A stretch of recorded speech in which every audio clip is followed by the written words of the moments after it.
يا مساء الفل. نظرا لارتفاع الاسعار اللي بقى مبالغ فيه قوي، انا فكرت اعمل معاكم اكلات اقتصاديه، هترجعنا لزمان وقعدة زمان واكل زمان الحلو وطعمه حلو جدا. والله العظيم الاكل ده يا جماعه بياكل اكتر من اي حاجه في الدنيا. يلا نشوفوا هنعمله ازاي. والاكله دي اقل من 50 جنيه. يلا نشوف. هنا انا اشتريت رنجتين، دول كانوا اقل من نص كيلو، جبتهم ب35 جنيه. رنجة اللي هي انا بحب العدبة، ما بحبش المبطرخة عشان بتبقى حادقة. ودي كانت طاسة عندي قديمة حطيتها على العين وشويت فيها الرنجة، انا مخليها بس لشوي الرنجة. وهنا جبت ورقة زبدة وبدأت افصص عليها الرنجة. اول ما اخلص هشيلها ارميها، مش هبهدل الدنيا ولا يبقى فيه ريحة زفارة ولا اي حاجة. طبعا كلنا بنعرف نفصص الرنجة، فصصيها بالطريقة اللي بتريحك. دي زي ما قلت لكم رنجة عدبة، اللي هي البطروخ بتاعها بيبقى ناعم مش بيبقى محبب، عشان مش بحب البطروخ المحبب.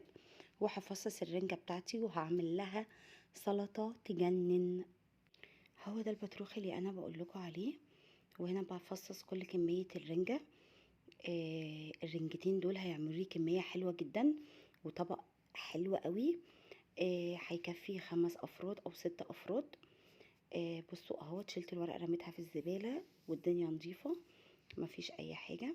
وهنا جبت الخضار بتاعي، 2 طماطمايه بس المهم تكون طماطم ناشفه. وده فلفل حامي وبارد. اللي مش بيحب الحامي تقدروا تستغنوا عنه تماما. وهبتدي اقطع الطماطم مربعات صغيره. الطماطم لو طريه هتمي منكم وهتعمل الرنجه كده زي صوص، مش هتبقى سلطه. هقطع كل كميه الطماطم، تقدري تزودي طماطم او تقللي على حسب انتي ما انتي حابه، او على حسب الكميه اللي انتي عاوزاها. اعملي على حسب انتي عدد افراد اسرتك، على حسب امكانياتك. ما تتأيديش بحاجه. وده الفلفل بتاعي برضو هبتدي اقطعه. اقطعه باي شكل يعني، بس ما تبقاش حتت كبيره، تبقى قطعه متوسطه كده. اهو قطعت الفلفل الحامي والبارد، كنتهم على جنب. يعني هحط لها بصلتين صغيرين او بصلايه كبيره المتاح عندك. انا بحب البصل الذهبي، لو انتي بتحبي الاحمر حطي، ولو بتحبي البصل الاخضر حطي.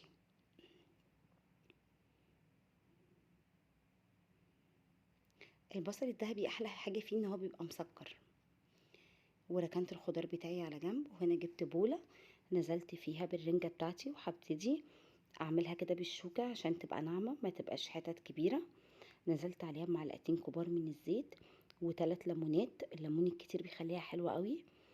وهبتدي اعصر الليمون بالعصاره او بايدك، مش فارقه كتير والله.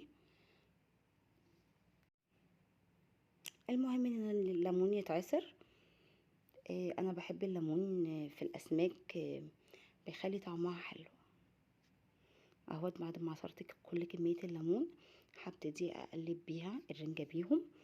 وهبتدي اعمل صوص الطحينه.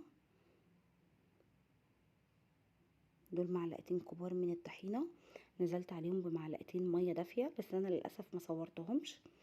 ونزلت بيهم على الرنجه بتاعتي وهقلبها. وبعدين هنزل عليها بالخضار بتاعي ومعلقتين كبار من الخل. الخل بتاعي كان مركز، لو انت الخل بتاعك اخف حطيه شويه خل كويسين. اهمت هقلبهم وهقلب الخضار بتاعي عليهم، وهركنهم على جنب عشان اشوف هعمل ايه تاني غيرهم. طبعا كل ما هتقعد السلطه دي مع بعض هتاخد الطعم بتاعها هيمتزج ببعضه كده وهتلاقوا طعم جميل. كان عندي في التلاجة البتنجانية دي، بس انا بحب اقشر البتنجان عشان ما يشربش زيت. لو انتي ما بتحبيش تقشريه عادي جدا، بس انا قولوني تعبان فاي حاجة بتضايق قولوني يعني بتلاشاها بصراحة. هنا البتنجانية اللي هو الطويل ده بيبقى حلو قوي وما فيهوش لونه ابيض وجميل زي ما انتوا شايفين. بقطعه برضو مكعبات كده صغيرة. انا مش عاوزاه حتت كبيرة، انا عاوزة الحتة على قد اللقمة اللي انا بحطها فيها.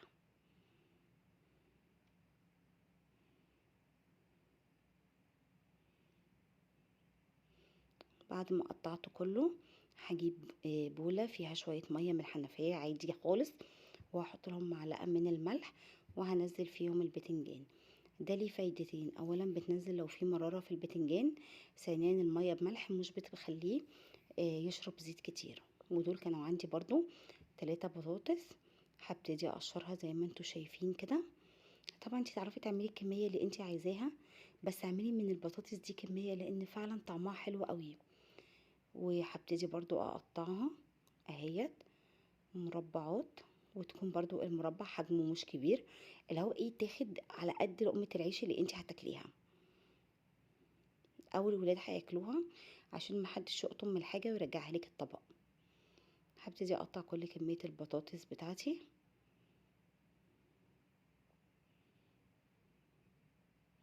اهيت.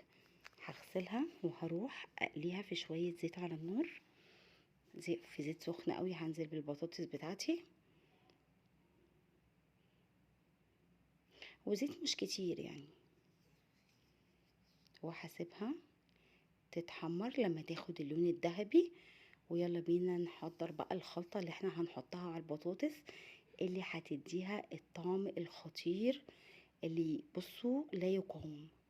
هنا عندي كزبرة كرات مصري، فلفل حامي وبارد، عصير نص ليمونية، و3 أو 4 فصوص توم اهوت. هبتدي اقطع الفلفل برضو، اللي مش بيحب الحامي تقدروا تستغنوا عن الحامي وتستخدموا فلفل بارد، بس حتى لو مش بتحبوا الحامي حطوا لو جزء صغير، بيخلي الاكل كده محبش وطعمه حلو قوي. هنا الفلفل انا بحاول اقطعه اصغر حاجة. تقدري تعملي الخطوة دي في الكبة. ده الكرات اللي هو مش عارفة اسمه ايه، مش مصري، لا اللي هو بيبقى ليه راس بيضة كده، مش عارفة اسمه ايه بصراحة. هقطعه زي ما انتم شايفين كده، وهقطع الكزبرة الخضراء بتاعتي.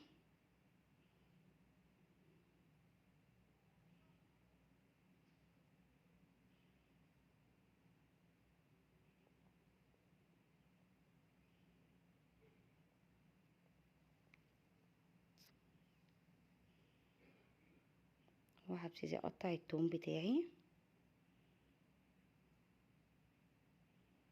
تقدري تدقيه بالهون او تفرميه بالكبة، في كل الحالات هيبقى كويس وهيبقى حلو.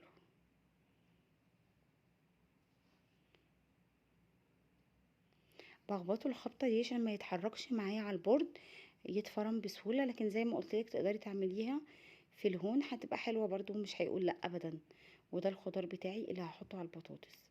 هنا البطاطس بتاعتي اول ما اخدت لون ذهبي فاتح، ما تخلوهاش تغمق، هبتدي اخرجها من الزيت، ومكانها هنزل بالبتنجان بتاعي برضو ياخد لون ذهبي.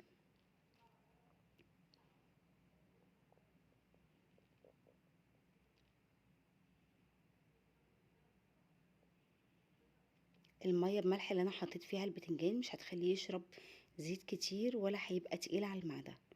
ودي الخلطة بتاعتي اللي انا هتبل بيها البتنجان: توم وفلفل حامي وبارد وليمون وخل. هنا عشان هعمل بقى الخلطة بتاعت البطاطس، هنزل بالثوم اول ما هياخد لون ذهبي فاتح مش غامق، هنزل عليه بالفلفل والكرات يتحمص مع الثوم اهوت. هنزل بشوية من الكزبرة مش كلها، لان انا فرمه كزبرة كتير. هحط شوية دلوقتي وهحط عليها شوية بعد ما اخرجها. وهنزل عليهم بالبطاطس اهيت. بعد ما حمرت الثوم وحمصت الكرات مع الفلفل والكزبرة، نزلت بالبطاطس وهديها تقليبة، وهحط لها معلقة من هريسة الشطة ونص ليمونية. البهارات بتاعتي: ملح، فلفل اسود، كمون، رشة من الكزبرة الناشفة. وهي دي هريسة الشطة، طبعا دي اختياري، اللي مش عاوزها ما يحطهاش. عصير نص ليمونية بيخلي الطعم رهيب يا جماعة. جربوا طبق البطاطس ده، طعمه حلو بطريقة، وكل اللي في البيت هيسألك عملتيه ازاي، وكل اللي هيدوقه هيعجبه. بصوا شايفين عامل ازاي، ودي رشة الكزبرة اللي قلت لكم عليها. وهنا البتنجان بعد ما خرجته من الزيت اخد لون ذهبي وخرجته من الزيت. ده الخضار اللي انا قلت لكم عليه. الثوم والفلفل الاخضر الحامي والبارد والفلفل الاحمر، ورشه من الملح، ورشه من الكمون، وشويه خل، وعصير نص ليمونيه. وهنزل الخلطه الجباره دي على البتنجان، هيبقى طعمه حلو ومقرمش وخطير. بس كتروا الكميه لان النهارده كانوا بيتخانقوا عليه. طعمه حلو قوي. مش شرط عشان الاكل يبقى حلو ويعجب ولادنا ونتبسط بيه ان هو يبقى غالي. والله ابسط الحاجات بيبقى طعمها حلو جدا. ربنا يبارك لكم يا رب ويقوينا كلنا على الاسعار المبالغ فيها. لو بتعجبكم فيديوهاتي قولي لي، وقولي لي على افكار ممكن اعملها معاكم. ويا ريت اي حد فيكم عنده وصفة اقتصادية يقول لي اعملها ازاي، وهعملها وهقول على صاحبة الوصفة. استنوني، هنعمل مع بعض حاجات حلوة كتير. باي باي.